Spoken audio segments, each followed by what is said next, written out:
Boa noite, a paz para vocês. Temos trabalhado em cima de alguns livros no Novo Testamento, Antigo Testamento, falando sobre a humildade no seio da igreja e o que isso nos leva a vivermos uma vida de serviço, de gratidão. Como esse mês é o mês de aniversário da igreja, então nós vamos parar um pouco e trabalharmos um pouquinho sobre o que é missões, o que é igreja, e não podia deixar de começar esse mês pregando em cima do livro de Atos. Então eu quero convidar você a abrir sua Bíblia em Atos capítulo 8. Atos capítulo 8. Nós vamos meditar pelo menos do versículo 9 até o versículo número 25. E o nosso tema já está aí. Quero convidar você a ler junto comigo no telão. Tá bom? Vamos lá? Diz assim então o nosso tema: 3 perigos no crescimento da igreja. Vamos falar juntos? Já deu para decorar, né? 3 perigos no crescimento da igreja. Eu escolhi esse tema pelo fato de nós completarmos 38 anos. É um bom período de tempo. No fato também de ter esse tema como perigos. Estou lembrando aqui o apóstolo Paulo dizendo: muitas portas se abriram para o ministério, mas muitos são os adversários, os inimigos, os perigos. E também coloquei aqui igreja, que somos nós.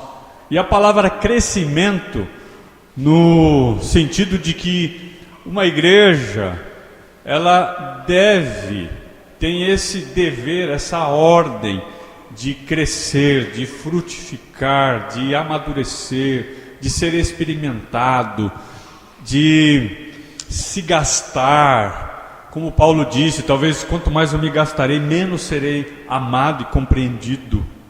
Mas por isso então temos esse tema, e claro, esse tema ele faz referência exclusiva diante dos textos, dos versículos que nós vamos ler, do 9 até o 25. Vamos fazer a leitura bíblica então. Atos 8, verso 9 até o verso 11. A gente vai lendo devagarzinho aqui. Diz assim então a palavra do Senhor: Ora, havia certo homem chamado Simão, que ali praticava mágica, iludindo o povo de Samaria, os crentes de Samaria, da igreja, insinuando ser ele grande vulto, ao qual todos davam ouvidos ao menor, do maior ao menor, dizendo: este homem é o poder de Deus, chamado o grande de poder, o grande poder. Verso 11: aderiam a ele, porque havia muito os iludira com mágicas. Até aqui. Podemos entender o contexto que, na verdade, quem escreveu o livro de Atos foi Lucas. Nós sabemos que o apóstolo Paulo,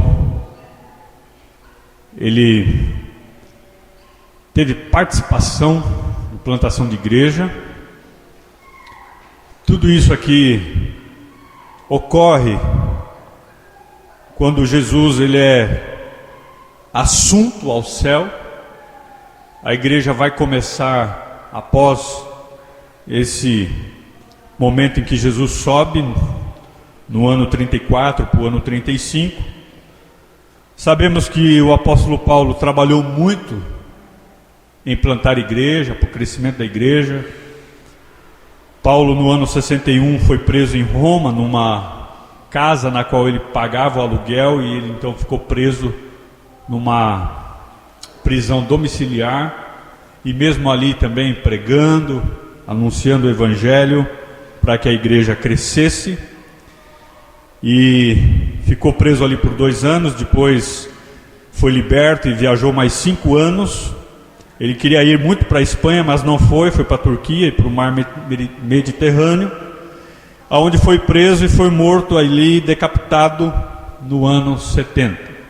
Então todo esse período em que Paulo investiu no seio da igreja, já havia os inimigos e os perigos.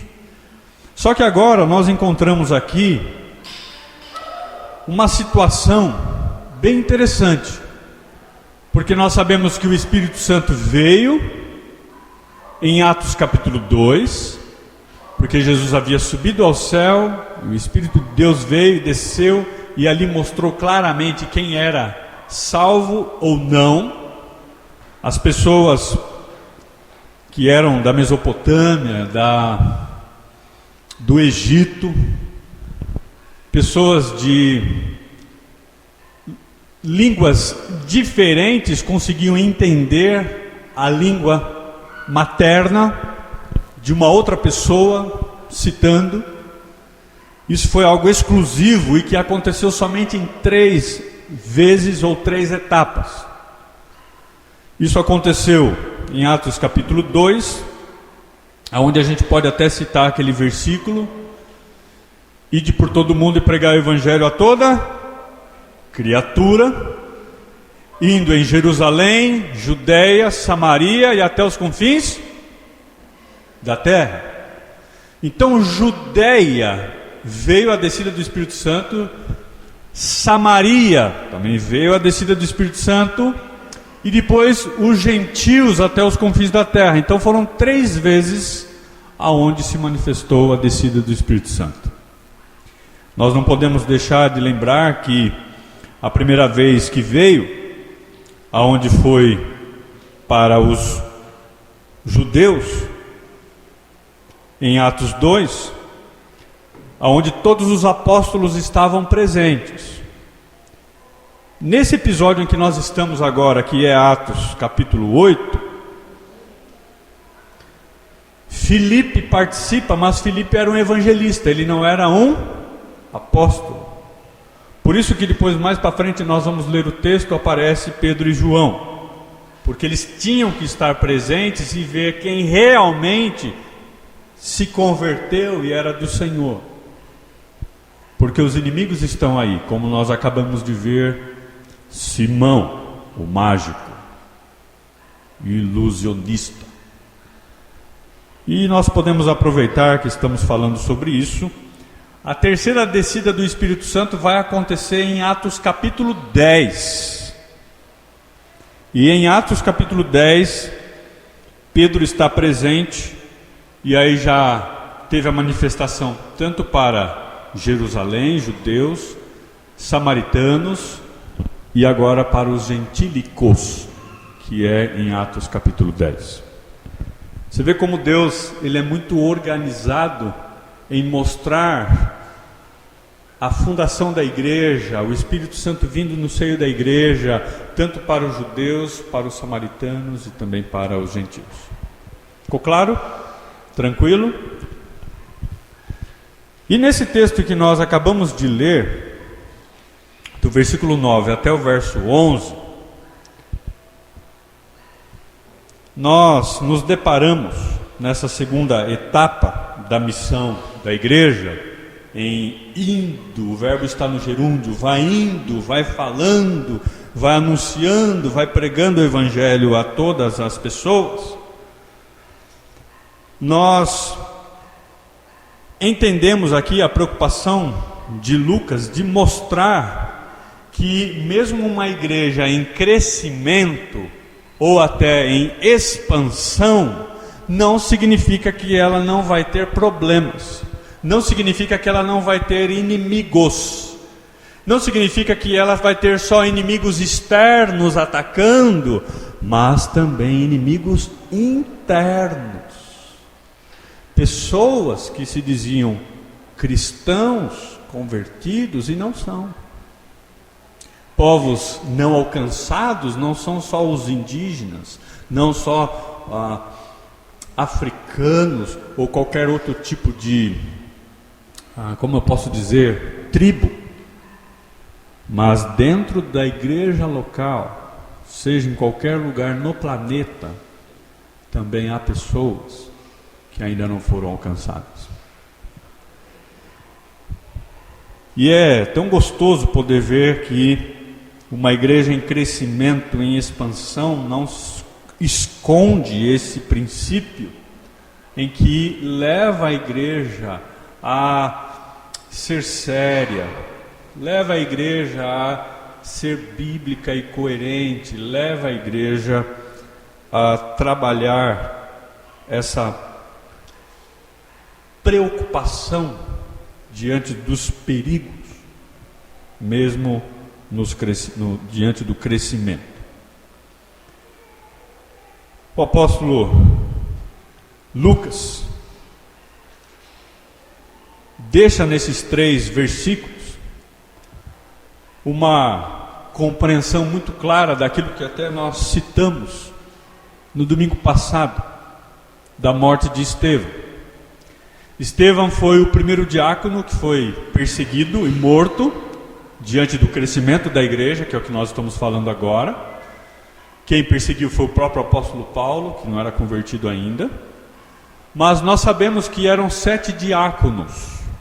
Um faleceu, que foi Estevão, e aí agora aparece na nossa história de hoje, no texto de hoje, um outro diácono, que eu já falei o nome dele, que se chama Filipe.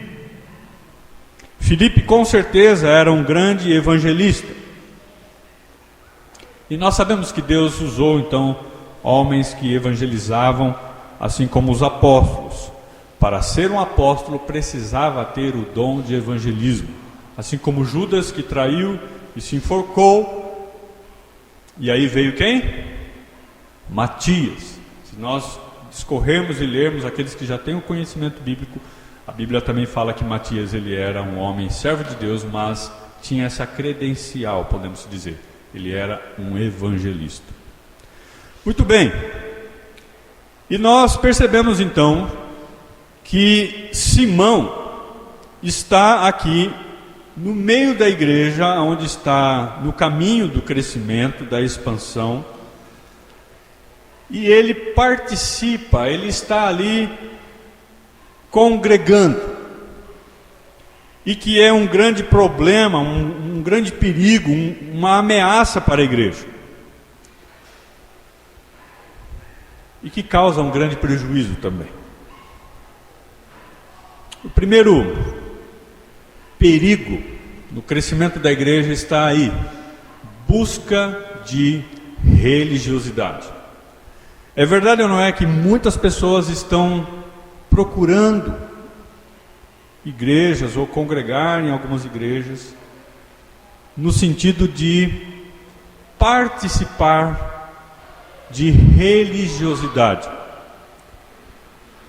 Nós sabemos que o catolicismo leva as pessoas a ter uma vida de religiosidade, assim também como o espiritismo levam as pessoas à espiritualidade. Quase em frente da padaria do Geraldo, descendo, para quem não sabe, abriu ali um centro de Umbanda. Eu passei ali em frente nessa semana, se eu não me engano, foi sexta-feira, é isso mesmo. Estava lotado de gente vestido de branco, cheio de jovens, buscando a religiosidade. Bem aqui no meio do nosso bairro. Nós sabemos que no catolicismo ou no romanismo nós temos o papismo, que fala que ele é a voz de Deus. A palavra papa significa pai. Que ele fala o que Deus disse para falar. Nós também lembramos do maniqueísmo. Quem fundou foi Mani, aonde ele mesmo dizia que o Espírito Santo era ele em pessoa. Nós sabemos que ele foi morto e o Espírito Santo morreu ali então na vida dele, e a gente sabe que isso tudo é mentira e não leva a nada. Temos também o budismo, o shintoísmo e outros ismos. Antigamente nós falávamos assim: eu sou do cristianismo, eu sou crente, eu sou um cristão. E é triste nós avaliarmos de que hoje, infelizmente, existem muitos curiosos que se dizem cristãos, ou até os cristãos picareta, né? Os cristãos que fazem sinais e maravilhas, e cada dia surge aí uma seita diferente, uma heresia diferente. Mas é bem nesse sentido em que Lucas está enfatizando no texto, de que o crescimento de uma igreja, ela vai passar por perigos de pessoas buscando religiosidade, como foi com Simão o Mágico. O verso 9 que nós lemos diz que ele praticava mágica iludindo o povo de Samaria. Crentes eram enganados, laçados por esse homem. Verso 10 fala que este homem, as pessoas diziam que tinha o poder de Deus. Verso 11, ele iludira com suas mágicas. É assustador se nós pararmos e pensarmos um pouquinho de que antigamente quem vivia numa seita diabólica como os satanistas era algo muito discreto, hoje é muito escancarado. Aqueles que também buscavam outras religiões, Mormons, Testemunho de Jeová, Adventistas, Candomblé, ou até mesmo outros que você pode estar pensando por aí, pessoas se dizendo são homens poderosos em Deus. E a gente vê isso no seio da igreja, curandeiros evangélicos, usando o nome de Cristo, promovendo algo no seio da igreja para destruir a igreja. Incrédulos se disfarçando de ovelha.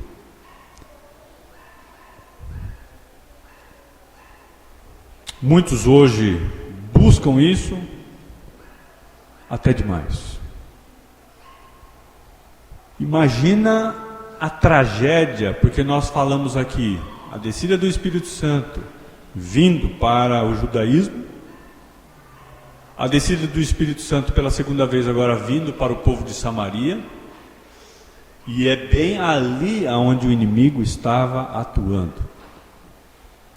Graças a Deus o inimigo não venceu, teve a terceira descida do Espírito Santo e o Evangelho chegou até nós.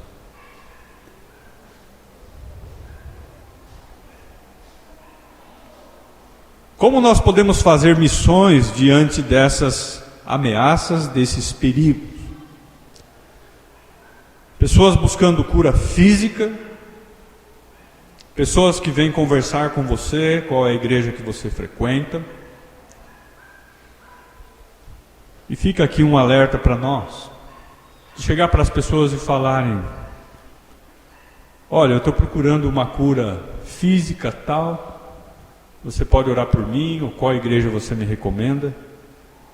Eu digo bem assim: olha, esse é o seu problema, esse é a tua doença, eu recomendo que você possa também lembrar e avaliar que você tem um problema mais sério.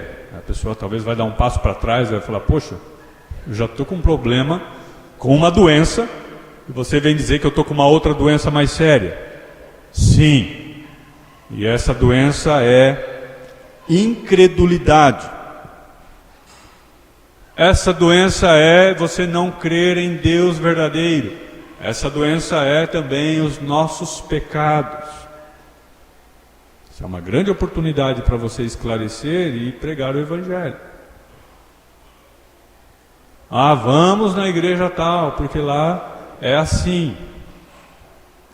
Domingo passado mesmo, no nosso tempo juntos, nós falamos sobre 4 pecados que nós devemos fugir e tomar cuidado, e tivemos ceia do Senhor, inclusive. Igrejas sérias, em que vão confrontar tanto a mim como vocês que estão aí sentados, de que a incredulidade, o pecado no nosso coração é a doença em que Deus quer tratar, e não as físicas ou mentais.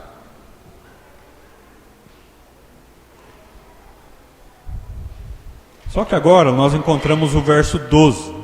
E no verso 11 e 12, ou melhor, e 13, vai trabalhar aqui o segundo perigo no crescimento da igreja, que não é só busca de religiosidade, mas agora também a busca de espiritualidade, e é totalmente diferente esse sentido da palavra. Essa busca de religiosidade, nós já vimos, e agora o verso 12 e 13 diz assim: quando deram, porém, crédito a Filipe, que os evangelizava, está vendo? Era um evangelista a respeito do reino de Deus e do nome de Jesus Cristo, iam sendo batizados assim homens como mulheres. No verso 13 diz que o próprio Simão abraçou a fé e, tendo sido batizado, acompanhava a Filipe de perto, observando, extasiado, os sinais e grandes milagres praticados.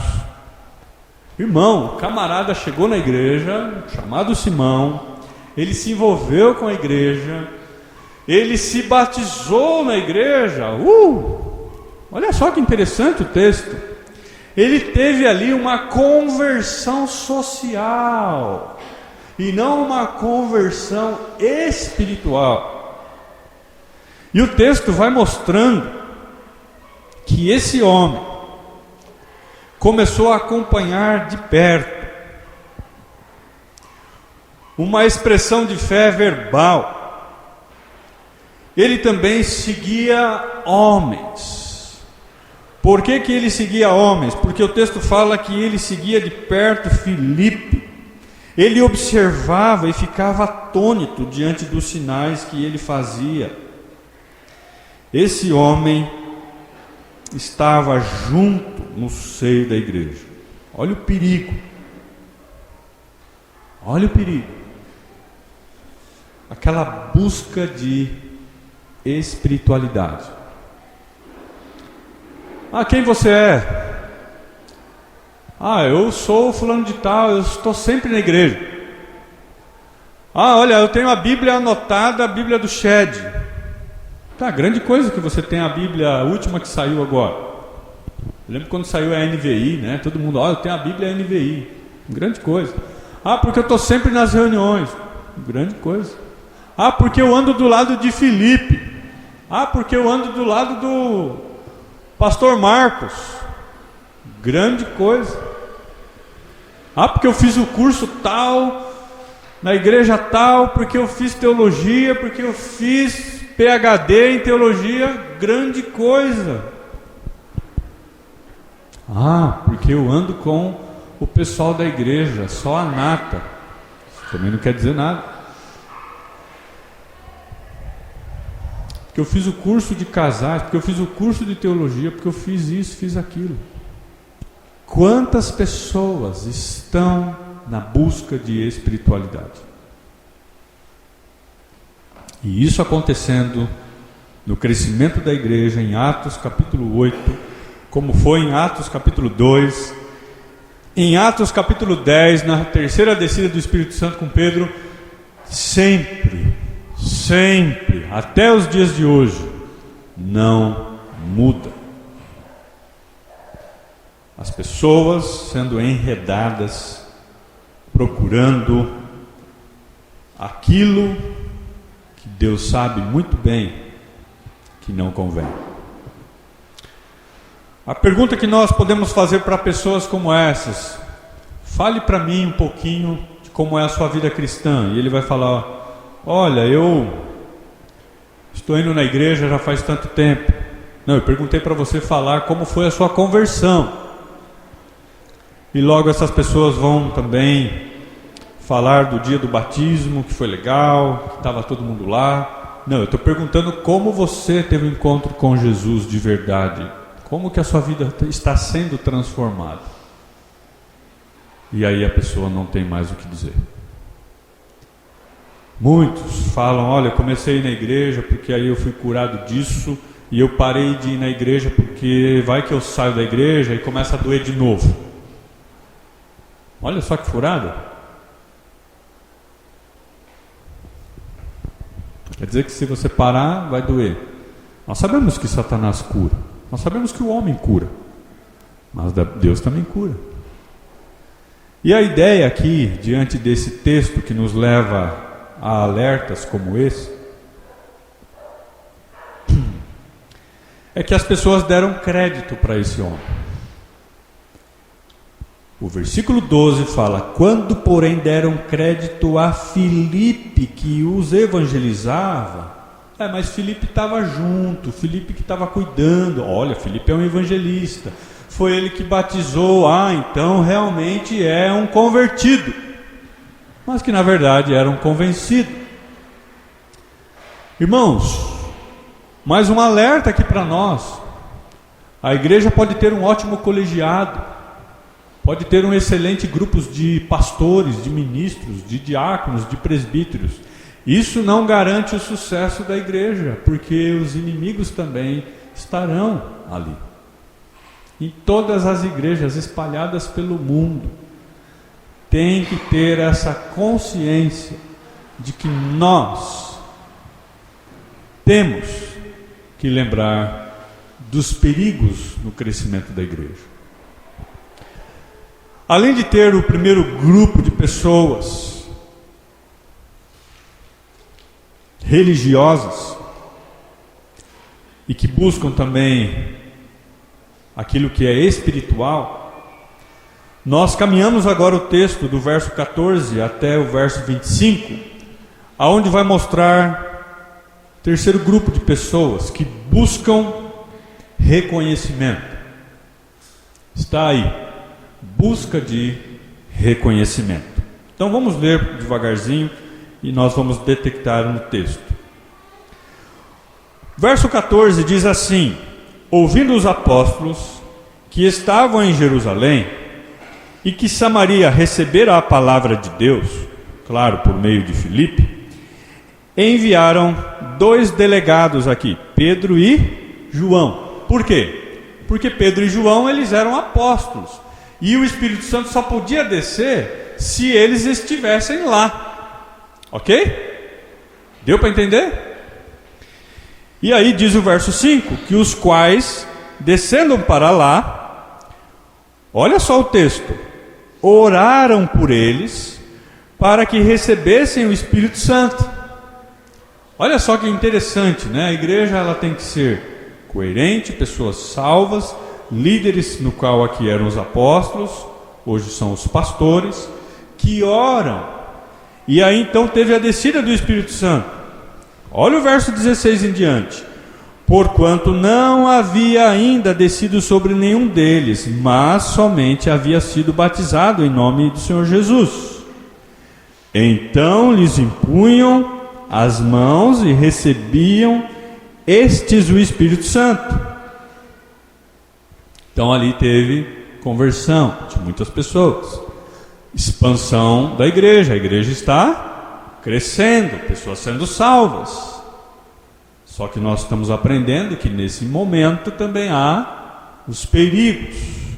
Pessoas buscando religiosidade, buscando espiritualidade e agora buscando reconhecimento. Olha o verso 18. Vendo, porém, Simão, que pelo fato de imporem os apóstolos as mãos eram concedido o poder, o Espírito Santo, ofereceu-lhes dinheiro. Fala para mim como que é que funciona esse abacadabra. Olha, se você fazer com que eu faça o que vocês fazem, eu lhe dou um bom dinheiro. E esse homem falou, passa para mim como é que funciona essa mágica aí. Pessoas buscando aplausos, reconhecimentos, pessoas querendo ter destaque, pessoas querendo estar na frente, pessoas querendo ter nomes. É verdade, não é, irmãos, que a boa lição que nós aprendemos é com João Batista, em João 3,30, que dizia e disse: o que importa é que ele cresça e que eu diminua, que ele apareça, o Senhor Deus, e não a mim. Ninguém precisa saber como que nós nos chamamos, aonde nós moramos. O importante é que as pessoas tenham um encontro com o Rei dos Reis, Jesus de Nazaré. Amém?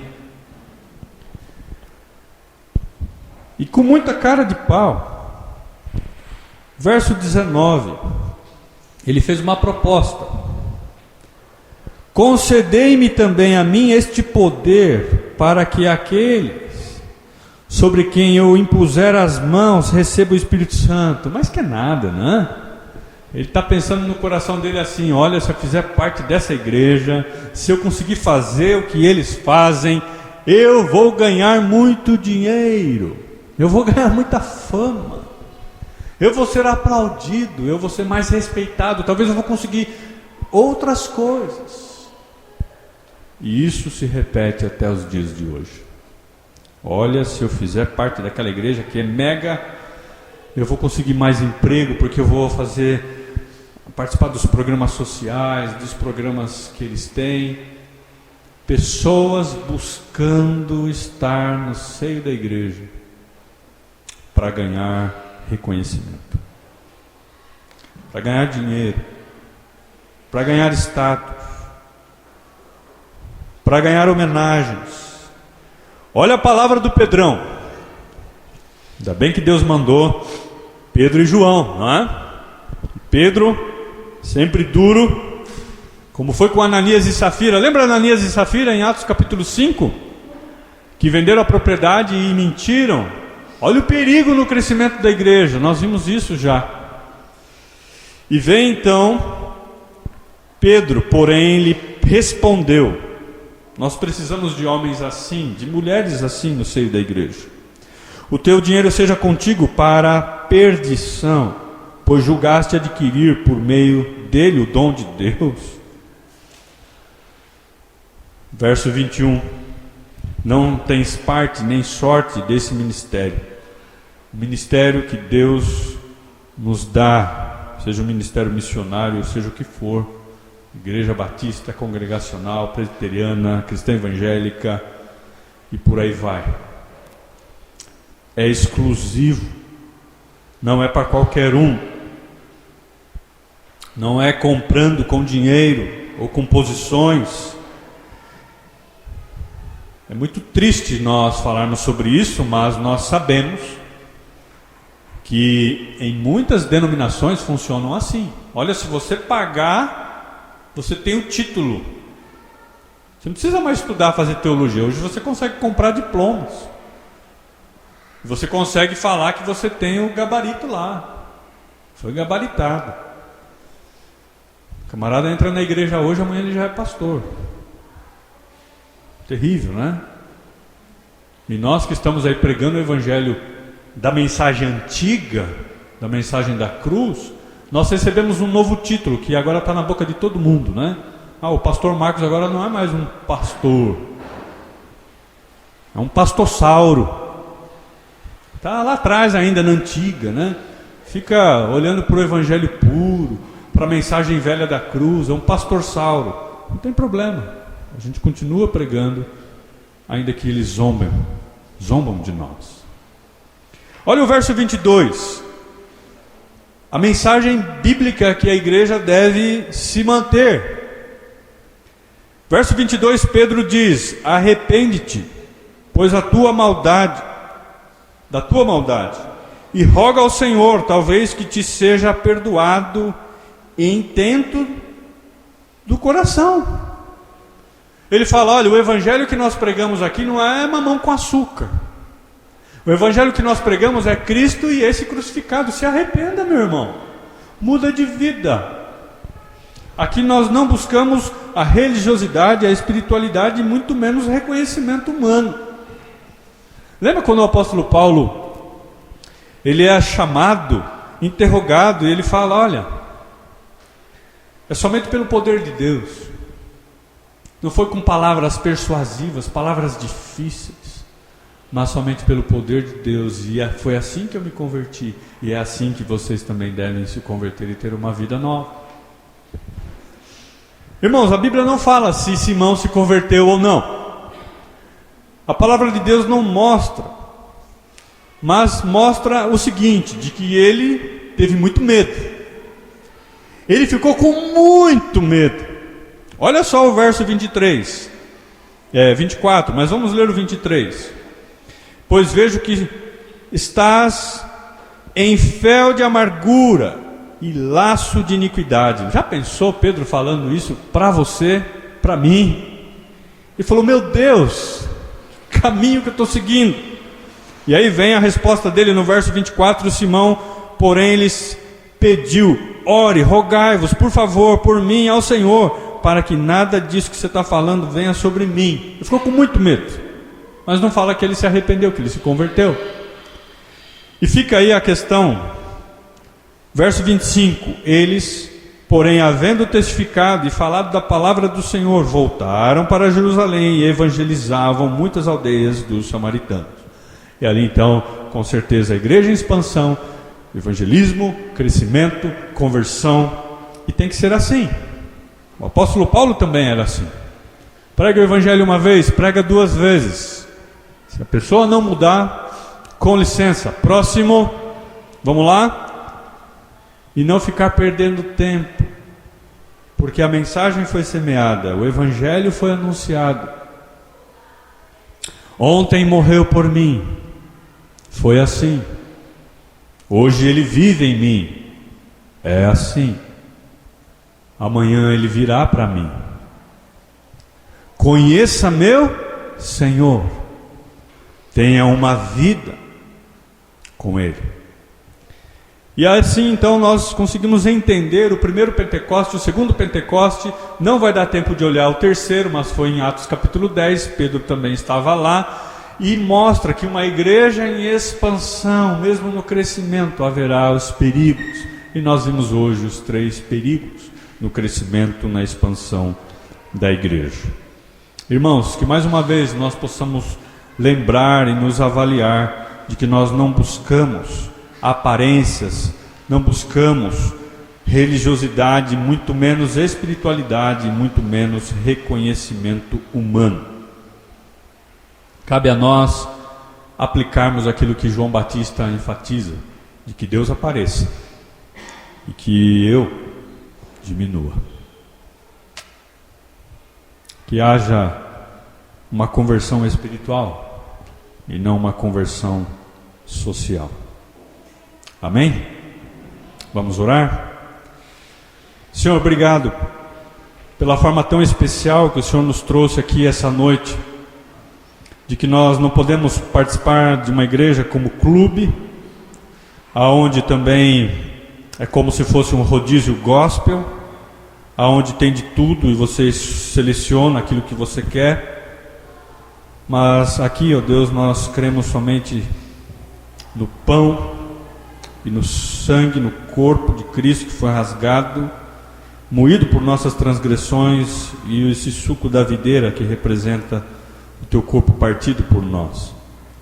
Obrigado, ó Pai, porque não é cursos na igreja, não é andar com a Bíblia, não é participar de grupinhos ou fazer qualquer compra de diplomas que nos levará a ter uma vida de reconhecimento na terra. Nós sabemos, ó Deus, que Pedro no passado teve que confrontar Ananias e Safira, que mentiram para Deus e não para homens. Nós sabemos, ó Deus, que uma igreja em expansão, ela vai ter lutas. Obrigado porque o Senhor tem nos preservado durante esses 38 anos. E que possamos passar esse legado para a nossa futura geração. Caso o Senhor não volte, aqueles que assumirem o comando aqui possam lembrar que na verdade o nosso general é Jesus. E que não tem como alguém imitar o Espírito Santo. E obrigado pela obra salvífica que Ele tem feito na nossa vida. E que nos leve cada vez mais a uma vida de transformação, assim como essa igreja em crescimento e expansão, que diz: eles, porém, havendo testificado e falado a palavra do Senhor, eles iam para Jerusalém, Judéia, Samaria, e foram até os confins da terra, e muitas aldeias dos samaritanos, dos gentios, enfim, se converteram. E esse evangelho chegou até nós. Que possamos, ó Deus, nos manter firmes diante dessas verdades. Nos leve para casa com o coração ardendo, pulando de alegria por pertencer ao Senhor e podermos também evangelizar, testemunhar e ver as pessoas buscando o Senhor na igreja, de fato por quererem o seu aplauso, não o aplauso da galera, e tendo uma vida de arrependimento, de mudança, de novidade de vida. É no nome de Jesus que nós oramos e também vamos cantar. Ontem morreu por mim, hoje Ele vive em mim, amanhã Ele voltará para mim, e conheça o meu Senhor. Em nome de Jesus, amém. Amém. Deus abençoe.